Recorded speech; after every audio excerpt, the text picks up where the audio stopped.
Voilà, si vous n'êtes pas augmenté, hashtag Claire Fournier, vous trouverez son compte sur Twitter.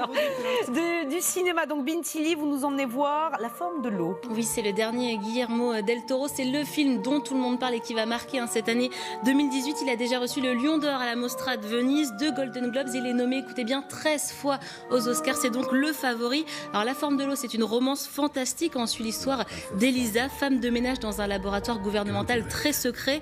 On est dans l'Amérique des années 60. Cette jeune femme est muette, elle a une vie très solitaire. Ses seuls amis sont son vieux voisin et sa collègue de travail. Mais sa vie va basculer quand elle va découvrir que son odieux patron a capturé pour l'étudier une créature mi-homme, mi-amphibien.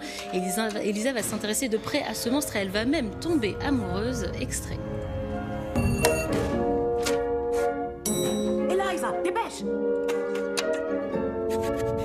Elle est sourde? Muette, monsieur. Vous nettoyez ce labo, vous sortez. Il pourrait bien s'agir de l'atout le plus sensible à avoir jamais pénétré dans ce complexe. Cette chose vous semble peut-être humaine. Ça se tient sur 2 jambes, pas vrai?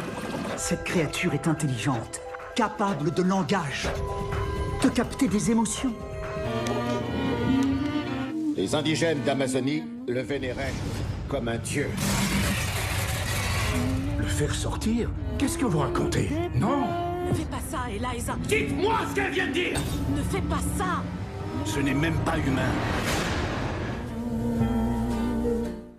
Alors Guillermo del Toro est un habitué des films fantastiques. Il avait déjà reçu 3 Oscars pour son film en 2006, Le Labyrinthe de Pan. Là, avec La forme de l'eau, il modernise ce qu'on appelle le film de genre, film de monstre. Et en même temps, c'est un film un petit peu comédie musicale et à la fois un film policier à suspense. Donc il mélange plusieurs genres. Et côté image, vous l'avez vu, c'est quand même très beau. On est dans cet univers bleuté, aquatique. C'est un film audacieux, mystérieux. On salue quand même l'originalité du réalisateur. Et sur le fond, eh bien, on voit naître sous nos yeux cette histoire d'amour improbable entre cette femme muette et ce monstre marin. Et côté contexte, c'est assez lourd. On est en pleine guerre froide et les États-Unis craignent une guerre nucléaire avec l'Union soviétique et pratiquent toujours la ségrégation raciale. En ce qui concerne les acteurs, il faut quand même saluer la prestation de Sally Hawkins qui joue vraiment très bien, c'est très juste. Et l'acteur Doug Jones qui interprète cette créature improbable avec quand même 4 heures de maquillage et 4 costumes différents apportés avec du latex, des corsets. Je vous passe les détails. Avec ce film, Guillermo del Toro réalise vraiment un rêve. Il s'est confié à Jérôme Vermelin. Quand j'avais 6 ans, j'ai vu l'étrange créature du lac Noir. Je me rappelle de la créature nageant sous Julia Adams avec son maillot de bain blanc. Je suis tombé amoureux à la fois de Julia Adams et de la créature. Je voulais qu'ils vivent ensemble à la fin, mais bien sûr, ça n'arrivait pas. C'est pour ça que j'ai fait ce film 46 ans plus tard. Pour moi, ce film ne parle pas d'une créature ou d'un monstre, mais de l'autre. Qu'on peut tomber amoureux de ce qui semble impossible en théorie, quelqu'un qui n'est pas de la même couleur, de la même race, de la même religion, et même pas de la même espèce.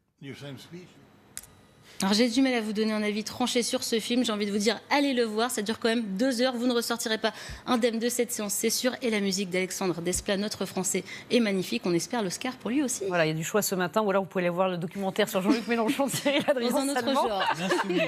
L'insoumis. Voilà. On vous propose du choix ce matin sur LCI. Le temps.